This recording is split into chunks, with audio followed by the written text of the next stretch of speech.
민수기 9장 1절에서 14절까지 말씀 함께 교독하겠습니다.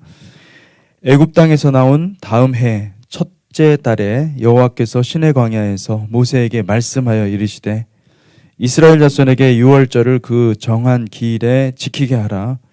그 정한 기일 곧 이달 14째 날 해질 때 너희는 그것을 지키되 그 모든 율례와 그 모든 규례대로 지킬지니라. 모세가 이스라엘 자손에게 명령하여 유월절을 지키라 하매 그들이 첫째 달 14째 날 해질 때에 시내 광야에서 유월절을 지켰으되 이스라엘 자손이 여호와께서 모세에게 명령하신 것을 다 따라 행하였더라. 그때 사람의 시체로 말미암아 부정하게 되어서 유월절을 지킬 수 없는 사람들이 있었는데 그들이 그날에 모세와 아론 앞에 이르러 그에게 이르되 우리가 사람의 시체로 말미암아 부정하게 되었거니와 우리를 금지하여 이스라엘 자손과 함께 정한 기일에 여호와께 헌물을 드리지 못하게 하심은 어찌함이니이까.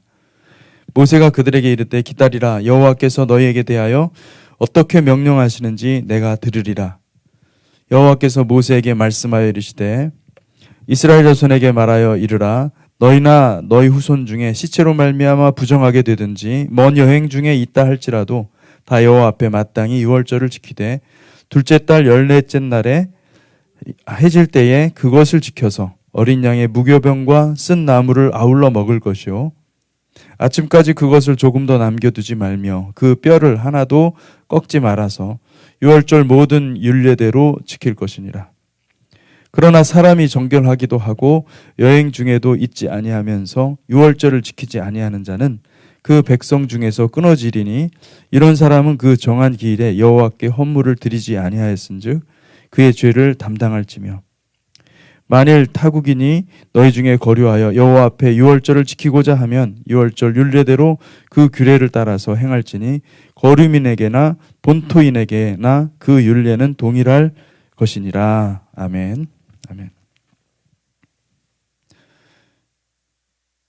토라는 창세기, 출애굽기, 레위기, 민수기, 신명기를 포함한 이 토라는 시간적인 순서로 기록한 것이 아니라 중요한 것을 먼저 기록하는 순서로 진행되는 것을 볼 수가 있습니다. 그래서 오늘 보니까 말씀 보니까 민수기 9장 1절에 보니까 애굽 땅에서 나온 다음 해 첫째 달에 여호와께서 시내 광야에서 모세에게 말씀하여 이르시되 이제 드디어 한 해가 지난 것입니다. 한 해가 다 지나고 광야에 들어와서 한 해를 다 보내고 그리고 유월절을 두 번째 유월절을 지키게 되었습니다. 근데 이제 문제는 뭐냐면 두 번째 해에 둘째 해에 유월절을 지키게 하는데 이 시체로 인하여서 또는 또 부정하게 된 사람들 이런 사람들이 이제 유월절을 지킬 수가 없는 거예요. 그래서 그 다음 달까지 하나님께서 확장해서 그 두 번째 유월절을 지키라. 이게 그 페사크 쉔이라고 해서 유월절을 유대인들이 이렇게 두 번 지키는 것은 어떤 사람들은 그 정한 기일에 유월절을 지켜야 되는 마땅히 지켜야 되는데 어쩔 수 없이 피치 못할 사정이 있어서 못 오는 사람들을 위해서 그 두 번째 달에 똑같은 날 14째 날에 해질 때에 유월절을 지키게 한 것입니다. 그래서 이런 내용들이 있는 것은 이미 우리 출애굽할 때 출애굽기 13장에 보면 유월절 규례가 나오거든요. 유월절 규례를 하나님께서 정하신 것은 그 유월절 규례를 가나안 땅에 들어가서 지키라고 명령한 것입니다. 그러니까 하나님께서는 그때 분명히 유월절 규례를 완벽한 유월절 규례, 가나안 땅에 들어가서 지킬 규례를 주셨는데 이제 보니까 이 행선지가 바뀐 거예요. 이 광야로 들어가니까 하나님께서 그 계획을 수정하셔서 이제 너희에게 필요한 것들을 이제 이스라엘 백성들에게, 이스라엘 자손들에게 필요한 것들을 고쳐서 주시는 것을 볼 수가 있습니다. 이걸 통해서 우리가 알 수 있는 것은 하나님께서 우리에게 어떤 플랜이 있다 하더라도 그것을 가다가 우리가 정확히 그 플랜대로 가지 못하고 또 어긋날 경우도 있고 또는 지체될 경우가 있습니다. 그럴 때 경우는 어떻게 합니까? 하나님께서도 그 계획을 수정하시는 것을 볼 수가 있습니다. 이렇게 하나님의 뜻은 어쨌든 그 최종 목표점을 향해서 계속 계획을 수정해 가면서 완성하시는 것을 볼 수가 있는 것입니다. 민수기의 내용에서 민수기는 맨 처음에 가나안 전쟁을 위해서 광야에서 훈련받을 전쟁 용사들을 계수하는 것으로부터 시작합니다. 처음부터 민수기는 그러니까 가나안 전쟁을 위해서 철저하게 훈련받는 공동체, 이 군사 공동체다. 여호와의 군대를 모집하는 것이고 여호와의 군대를 만들어 간다라는 것을 이야기하고 있습니다. 그래서 민수기에서 그 많은 그 이스라엘 집 모든 지파를 계수하는데 하나님께서 특별히 레위 지파만큼은 계수해서 뺍니다. 그것은 레위 지파를 구별하시고 성막을 운반하고 나르는 그 영광의 도구로 레위인을 사용하시는 것을 볼 수가 있습니다. 그러니까 이 광야에서 이 민수기의 주제는 핵심 주제는 거룩입니다. 거룩. 하나님의 영광을 담는, 하나님의 영광을 캐리하는 글로리 캐리어. 그러니까 이들이 전쟁할 때 가장 중요한 것은 전쟁에서 어떻게 이길 수가 있는가. 전쟁에서 그들이 정말 적수가 없을 정도로 강력한 무기로 무장하면 당연히 이기죠. 그런데 그 강력한 무기는 다름이 아니라 하나님의 영광이었습니다. 하나님의 글로리를 담고 있고 그분과 함께 가면 이 군대가 이기는 것입니다. 이건 철저하게 영적인 건데 여러분 그래서 하나님께서는 이 민수기에서 그렇게 하나씩 하나님의 거룩을 가르쳐주고 있는 거죠. 하나님의 거룩한 분이시고 이 언약 당사자인 이스라엘은 마땅히 하나님과 함께 살아가는 법을 배워야 되고 하나님의 거룩하심이 어떠한 것인지를 알아야만 하나님이 우리 진 중에 있기 때문에 승리하는 것입니다. 이 법궤라는 것도 언약궤라는 것도 무엇을 상징합니까? 하나님이 우리와 함께 하시다. 임마누엘. 그 하나님이 우리와 함께 하시기 때문에 이기는 거죠. 그러니까 그것을 하나님과 함께 하는 방법, 하나님과 함께 살아가는 법을 배운 겁니다. 이스라엘 백성들은. 그래서 하나님께서는 레위인들을 구별하시고 그리고 대제사장, 히브리어로는 코헨 가돌이라고 합니다. 코헨 가돌. 이 코헨 가돌을 세우시고 그리고 또 제사장들 코하님을 세우고 그리고 이스라엘 자손들에게 하나님의 거룩하심과 이스라엘 자손의 거룩한 삶을 가르치도록 레위인을 하나님께서 성별하시는 것을 볼 수가 있습니다. 여기까지가 이제 민수기 8장까지 내용이죠. 그리고 이제 민수기 9장의 말씀에 들어왔습니다. 이제 민수기 9장의 말씀에 들어왔죠.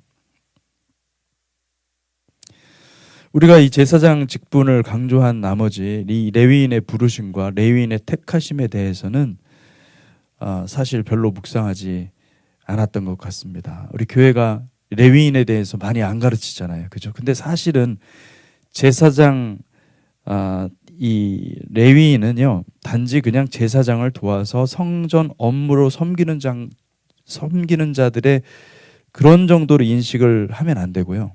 사실은 이 레위인이야말로 모바일 제사장이었습니다. 모바일 제사장. 우리는 보통 그렇게 인식을 합니다. 우리 내면에 내재되어 있는 계급 의식으로 인해서 이 제사장을 귀족으로 보고 레위인을 천민으로 해석하는 경향이 있어요. 그렇지 않습니다. 민수기는 레위인의 존재와 그 중요성을 상당히 부각하고 있습니다. 여호와의 전쟁 수행에 있어서 레위인의 존재가 굉장히 중요했기 때문에 레위인의 부르심과 레위인의 그 사명을 굉장히 자세하게 이야기를 하고 있는 것입니다. 레위인은 이스라엘 자손들 사이에서 장자의 부르심, 제사장의 부르심이었습니다. 그들은 특별히 하나님께서 택하셔서 하나님께서 부르시고 그리고 제사장으로 삼으셨다. 우리가 이렇게 이해할 수 있다는 것입니다. 그래서 제사장은 성전 안에 성전 업무, 성소 안에서 성소를 섬기는 그런 업무에 집중했다고 한다면 레위인은 백성들 속에 들어가서 이스라엘 나라 전체의 제사장적 부르심과 그 부르심에 합당한 삶을 가르치도록 모바일 제사장 역할을 했다고 볼 수가 있는 것이죠. 그래서 우리가 이 민수기를 보면서 특별히 깨달아야 될 것은 무엇이냐? 그것은 우리 이 땅에 사는 동안 우리가 이 레위인의 부르심을 받았다. 레위인의 사명을 품고 살아가는 영적인 레위인이라는 사실을 기억하시기 바랍니다. 그래서 우리는 여호와의 임재와 여호와의 영광 그 자체인 이 미시칸을 운반하는 특별한 사명자들입니다. 영어로는 글로리 캐리어예요. 글로리 캐리어. 영광을 운반하는 영광의 도구인 거예요. 예. 그리고 영광의 도구로 쓰임 부름 받은 것이죠.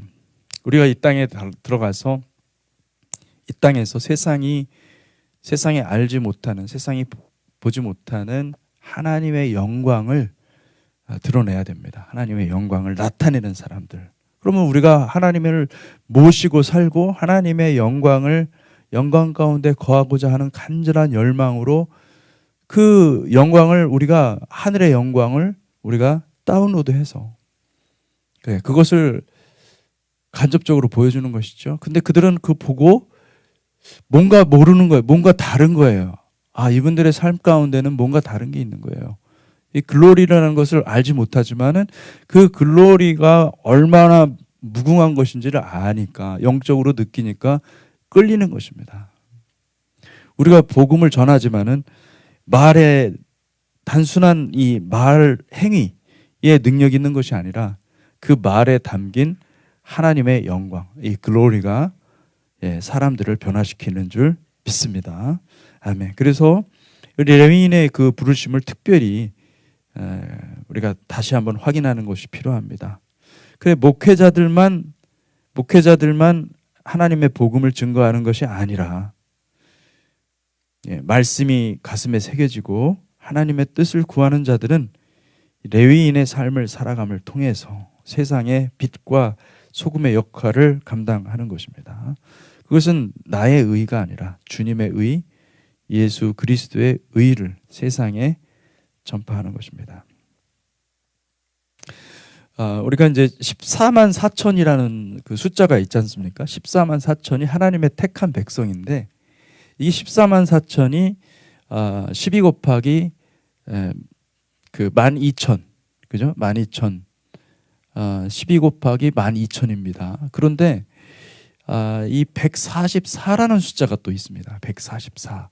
이게 144라는 숫자가 어디에서나 발견되는지 아시나요? 144.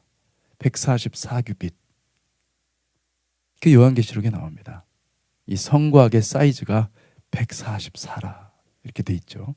그렇다면은 144라 그러는 것은 144규빗이 나오는 건데, 제가 지난번에도 얘기했지만 이 지성소의 성막에서 지성소의 사이즈가 그 내면 바깥벽 말고 벽들 그 널빤지 안쪽의 그 사이즈를 보면은 810규빗입니다. 810규빗. 810규빗이고 그리고 그 810규빗 안에는 810규빗 안에는 이 법궤가 몇 개가 들어가냐면은 144개가 들어갑니다. 정확하게. 그러니까 이 하나님 나라의 그 밀레니얼 킹덤의 사이즈는 이 법궤가 144개가 있는 거예요. 144개. 이 법궤는 곧 무엇을 뜻하냐? 하나님의 말씀이 담겨 있거든요. 그 법궤 안에는 하나님의 말씀이 가슴에 새겨진 자, 하나님의 말씀이 항상 빛이 나고 그 말씀에서 말씀의 심장이 그 말씀이 피가 되고 살이 되어서 그렇게 살아가는 사람, 하나님의 영광이 있는 존재거든요. 그 법궤를 제사장들이 메고 갔단 말이에요. 근데 그 제사장적 사역을 하는 모바일 제사장, 레위인입니다. 레위인의 사명. 여러분, 우리가 레위인의 사명을 받은 사람들입니다. 그래서 이 성전을 그렇게 만들었다라는 것을 보면 정말 놀랍고, 하나님께서 이 레위인들을 얼마나 충성스럽게 사명을 감당하는 레위인들을 얼마나 귀하게 보시는지 알 수가 있습니다. 이제 그 전체 이 성막에서 레위인과 제사장과 그리고 대제사장의 그 관계를 살펴보잖아요. 굉장히 놀라운 또 의미가 있습니다. 이 제사장은 붙박이 제사장입니다. 붙박이 제사장. 그리고 레위인은 모바일 제사장, 모바일 제사장이고, 하나님은 제사장과 레위인을 구분하셨죠. 아마도 이런 구분은 성막에서 성소를 섬기는 제사장과 대제사장을 한 그룹으로 묶어서, 이것이 이제 동일한 한 그룹이죠. 그리고 성막의 뜰과 백성들 사이에서 섬기는, 성막의 뜰과 백성들 사이에서 레위인들이 섬겼죠. 레위인들을 또 자연스럽게 구분하게 된 것입니다. 그래서 성소를 중심으로 섬기는 사람은 제사장들이었고, 대제사장을 포함한 제사장들이 성소를 집중해서 섬겼고, 그리고 백성들과 그리고 성막 뜰을 중심으로는 누가 섬겼다는 거예요? 레위인들을 섬겼다는 거죠. 레위인들이. 근데 이게 굉장히 영적으로 보면 상당히 중요한 의미가 있다는 것입니다. 이 땅에 섬기는 모든 성도들은 레위인으로서 성실하게 제사장의 부르심과 사명을 감당할 것입니다. 우리는 사람들을 만나지만은 우리의 본질적인 정체성은 뭡니까? 모바일 제사장인 거예요. 모바일 제사장. 그런데 제사장들은 어디에서 섬겼습니까? 성소잖아요. 그죠? 성소와 지성소가 있는데, 이 성전에는 성막에 성소와 지성소가 있죠. 근데 성소와 지성소가 있는데 세상의 모든 사람들과 같이 비록 땅에 살아가지만은 우리 내면에 있는 성소에는 이 성소는 우리 내면을 가리키는 거거든요. 교회를 가리키는 거예요. 교회를 섬기는, 이 내면을 섬기는, 우리 그 정신 세계, 우리의 영적인 영혼의 세계를 섬기는 제사장들이 있다는 거예요. 제사장들이 있고, 이 대제사장인 코헨 가돌은 누굽니까? 예수 그리스도이십니다. 예수 그리스도, 예슈아 하마샤. 우리의 심령에 있는 성소에서 우리 주님께서 제사장적 사역을 하고 계시는 것입니다. 그러니까 주님이 제사장적 사역을 하고 있는 거예요. 주님께서 제사장적 사역을 지금 우리 가운데 하고 계시는 줄 믿으시기 바랍니다. 아멘. 그러니까 예수 안에 들어오는 사람들에게는 주님의 섬김을 받는 것입니다. 주님의 사랑을 받는 것입니다. 그런데 저 바깥에 있는 다시 말하면 성막 뜰과 그리고 많은 그 진중에 있는 사람들은 무엇입니까? 하나님의 임재 안에 들어온 사람들은 아니거든요. 근데 그런 사람들에게 우리가 무엇을 가지고 가는 것입니까? 그 주님으로부터 받은 사랑, 그 제사장적 섬김, 그 사역, 그 성령의 불을 가지고 사람들한테 가서 복음을 증거하는 것이죠. 그래서 놀라운 것은 이 레위인들도 그렇고 제사장들도 그렇고 그들은 항상 주님의 섬김을 받았는데, 주님께서 요한복음 13장에 보면 주님께서 물두멍에서 우리의 손과 발을 씻으시는 것을 볼 수가 있습니다. 그러니까 주님께서 제자들의 발을 씻어주셨잖아요. 그 제자들의 발을 씻어주셨다.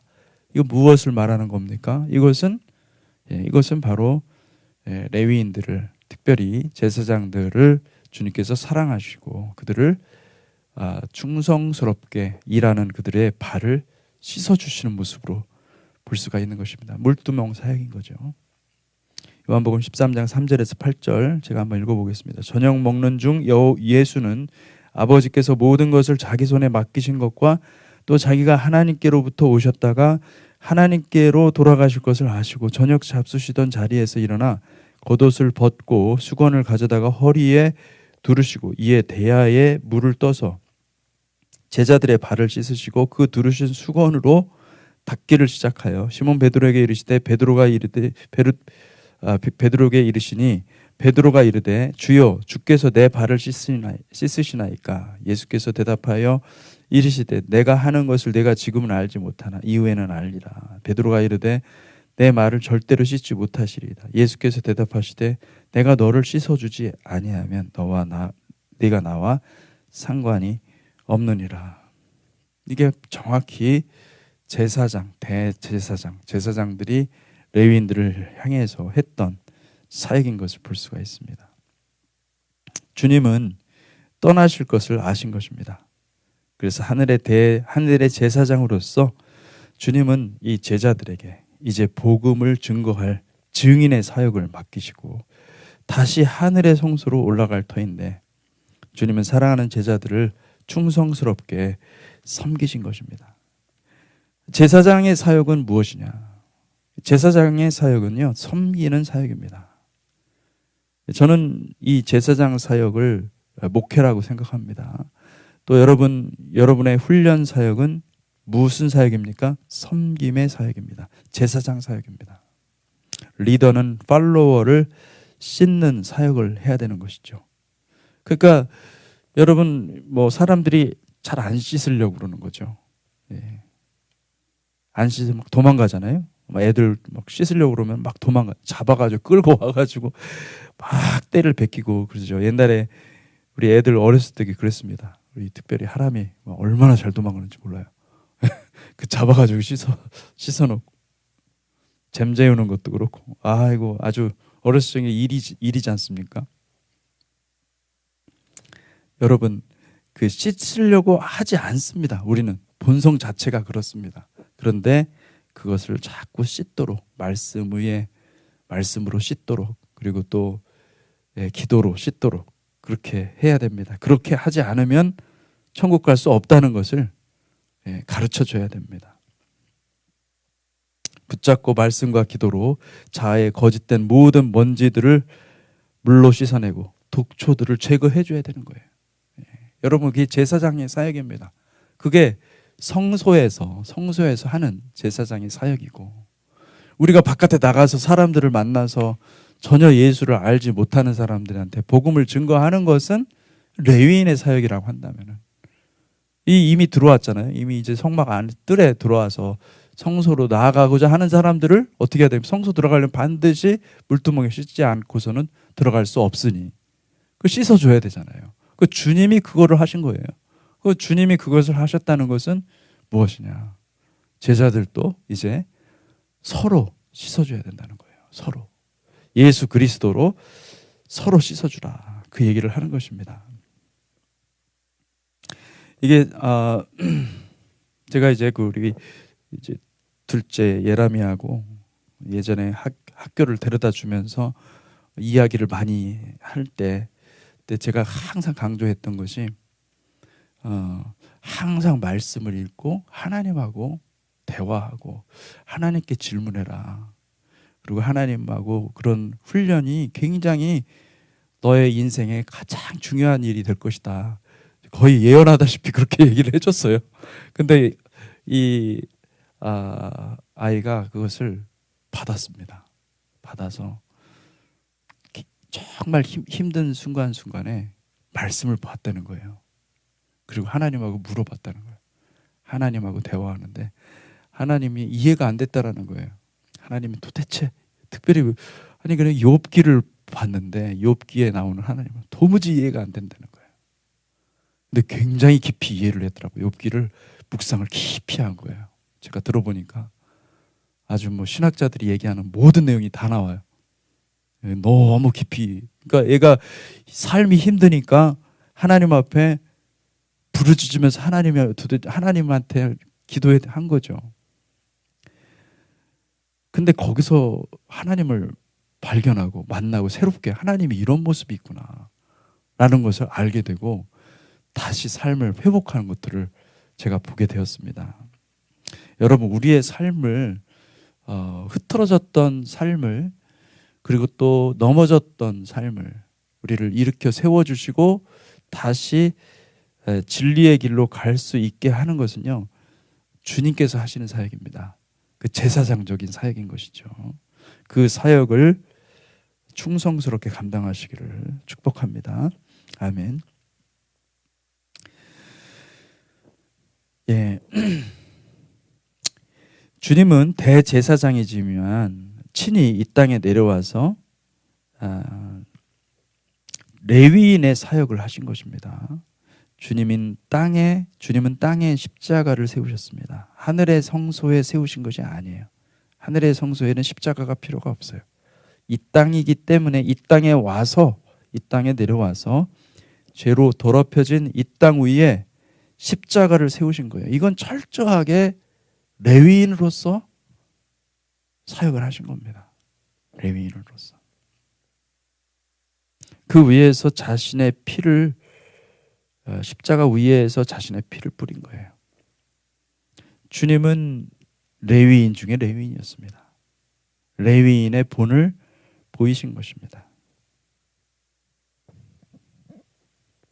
모바일 제사장이라는 말이 여러분들이 잘 기억하셔야 되는 것이, 레위인은 제사장을 섬기는 종의 수준이 아니었다는 거예요. 레위인이야말로 무엇입니까? 레위인이야말로 십자가를 지는 제자들이었다는 거죠. 계시록 20장 6절, 이 첫째 부활에 참여하는 자들은 복이 있고 거룩하도다. 둘째 사망이 그들을 다스리는 권세가 없고 도리어 그들이 하나님과 그리스도의 제사장이 되어서 1000년 동안 그리스도와 더불어 왕노릇하리라. 여기 그리스도의 제사장이 된다 그러지 않습니까? 제사장은 왕이 아닙니다. 그런데 여기 왕노릇한다라고 얘기를 하는 것은 다스린다라는 말인데, 이 말은 이미 레위인으로서 이 제사장들이, 여기 하늘의 제사장들, 그리스도의 제사장들이 됐다는 것은 이 땅에서 레위인으로서의 사명을 충성스럽게 감당해서, 그들이 레위인으로 할 때는 가슴은 제사장이거든요. 마음은 그 충성스럽게 감당을 해서 증명했기 때문에 더 이상 죽음이 없는, 다시 말하면 성소에서 섬기는 대제사장과 함께, 대제사장인 예수 그리스도와 함께 예수 그리스도의 제사장이 되어서 우리의 그 영혼, 우리의 성소, 우리 자신, 교회죠. 교회를 섬기는 제사장이 된다. 그 다스림이라는 말은 여러분, 이 오염된 말입니다. 우리가 생각하는 다스림은 어떤 절대 권력자가, 그죠? 절대 권력자가 군림하는 그런 모습으로 생각을 합니다. 그런데 다스림은 그런 뜻이 아니에요. 하늘의 절대 권력자이신 코헨 가돌이 이 땅에 내려와서 십자가를 통해서 완성한 것이 다스림입니다. 다스림, 통치는 십자가에서 나오는 거예요. 철저한 순종으로 일관하셔서 하나님 나라의 통치를, 하나님의 나라의 다스림을 완성하신 것입니다. 그 코헨 가돌이 보여준 다스림은 죽기까지 순종하여 아버지의 뜻을 따라 순간순간 살아가는 것입니다. 그리고 그 삶을 따라가는 것입니다. 제자의 삶은, 레위인의 삶은 무엇입니까? 철저하게 그 코헨 가돌이 보여준, 이 대제사장이 보여준 그 본대로 십자가를 지고 가는 것입니다. 그게 빌립보서 2장 5절에 11절에 나와 있습니다. 5장 2절에 11절, 너희 안에 이 마음을 품으라. 곧 예수 그리스도 예수의 마음이니 그는 근본 하나님의 본체시나 하나님과 동등됨을 취할 것으로 여기지 아니하시고 오히려 자기를 비워 종의 형체를 가지사. 이 종의 형체를 가졌다라는 게 뭐예요? 레위인의 모습으로 오셨다라는 거예요. 사람들과 같이 되셨고 사람의 모양으로 나타나사 자기를 낮추시고 죽기까지 복종하셨으니 그 십자가의 죽으심이라. 이러므로 하나님이 그를 지극히 높여 모든 이름 위에 뛰어난 이름을 주사 하늘에 있는 자들과 땅에 있는 자들과 땅 아래에 있는 자들로 모든 무릎을 예수의 이름에 꿇게 하시고 모든 입으로 예수 그리스도를 주라 시인하여 하나님 아버지께 영광을 돌리게 하셨느니라.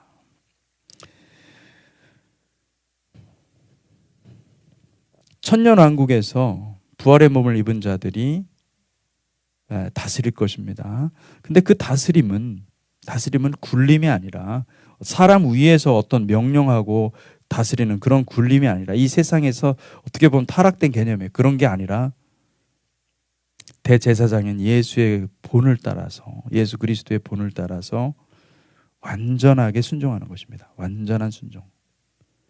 그 주님께서 순종의 본을 보여주셨잖아요. 그것처럼 어린 양의 신부들은 주님과 완전히 연합해서 이 혼연일체가 되는 거예요. 한 몸이 되는 거예요. 주님과 완전한 한 몸이 되어서 사역하시는 거예요. 사역하는 거예요. 그 하나님의 성막이 주님이거든요. 성막 그 자체가. 잘 여러분들이 그 성막 이 민수기에 나와 있는 성막과 성막의 그 진 배치한 거 있잖아요. 동서남북에 3개 지파씩 다 배치를 했습니다. 그거하고 요한계시록 21장에 나오는 하늘로부터 내려오는 그 예루살렘 성전을 한번 비교해 보세요. 완전히 100% 일치합니다. 예. 너무나 정확하게 일치하고 성막을 그려놓은 거예요. 그러니까 그 주님의 몸이 주님의 백성들이 이 제사장들이 대제사장과 연합하여서 무엇을 이룬 것입니까? 하나님 나라를 킹덤을 이 밀레니얼 킹덤을 킹덤 되게 만드는 핵심 원동력이 되고 그리고 그것의 임재로 말미암아 그것이 성전이 돼 그것 자체가 성전이 되어서 온 땅을 치유하고 온 땅을 회복한다라고 얘기를 하는 것입니다. 그러니까 이게 굉장히 저는 밀레니얼 킹덤이 천년 왕국이 반드시 있어져야 된다고 저는 믿습니다. 굉장히 중요한 거라고 생각해요. 계시록 14장 4절에서 5절 이 사람들은 여자와 더불어 더럽히지 아니하고 순결한 자라 어린 양이 어디로 인도하든지 따라가는 자며 사람 가운데서 속량함을 받아 처음 익은 열매로 하나님과 어린 양에게 속한 자들이니 그 입에 거짓말이 없고 흠이 없는 자들이더라. 지금은 하늘의 제사장을 만드는 과정 중에 있다고 믿습니다. 이 땅에서 레위인의 부르심을 충성스럽게 완수하고 주님께서 부르셔서 이 하늘의 성소에 다다르는 그날에 주님은 영광스러운 제사장 의복을 우리에게 주실 것을 믿습니다. 레위인으로 살 때는 그냥 별다른 의복이 없이 다른 지파 형제들과 함께 섞여 살면서 그렇게 살지만은 그때가 되면 이 코헨 가돌이신 예수와께서 감히 자격조차 없는 죄인들에게 수고했다고 하시면서 영원한 제사장의 의복을 입혀 주시는 것입니다. 할렐루야. 이 땅에서 레위인으로 살아가면서 당했던 모든 억울함과 고통과 고난을 하나님은 상급으로 바꾸시고 그걸 100배 곱해서 우리에게 영광의 천국을 상속하도록 하사하실 것입니다. 100이라는 숫자는 완성을 뜻합니다. 천국, 킹덤의 완성. 킹덤에서는 100배로 다 바뀌는 거예요. 여러분들의 수고와 고난과 눈물과 이 모든 것들이요 다 상급으로 바뀌어요. 상급으로 바뀌는데 곱하기 100입니다. 할렐루야. 이 100은 충만한 숫자고 완성의 숫자예요. 제가 여러분 종종 그런 얘기를 했지만은 공격받는 자리로 나가라. 여러분 그 말을 했지 않습니까? 만약에 천국이 없다면 그럴 필요가 없어요. 킹덤이 킹덤의 상급이 있고 100배로 전환되는 그런 사실을 우리가 믿지 못한다고 한다면은, 그런 게 만약에 보상이 없다고 한다면은 제가 그런 말을 할 수가 없어요. 왜? 진짜 그걸 미친 짓 아닙니까?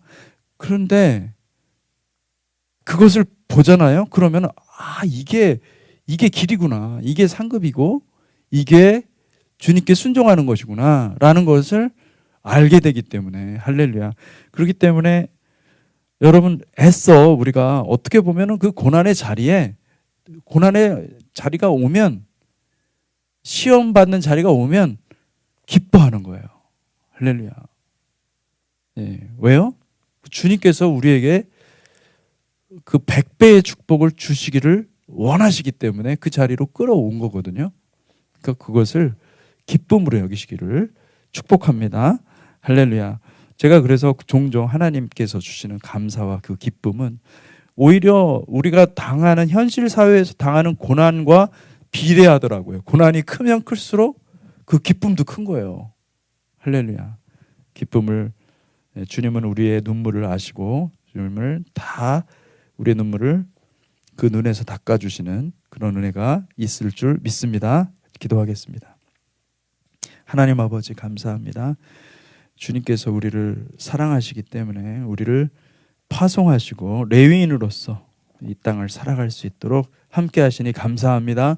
우리가 레위인으로서 제사장임을 증명하는 백성들이 되게 하여 주셔서 천국에서 다 정말 그 100배의 열매를 누리는 거룩한 백성들로 삼아 주시옵소서.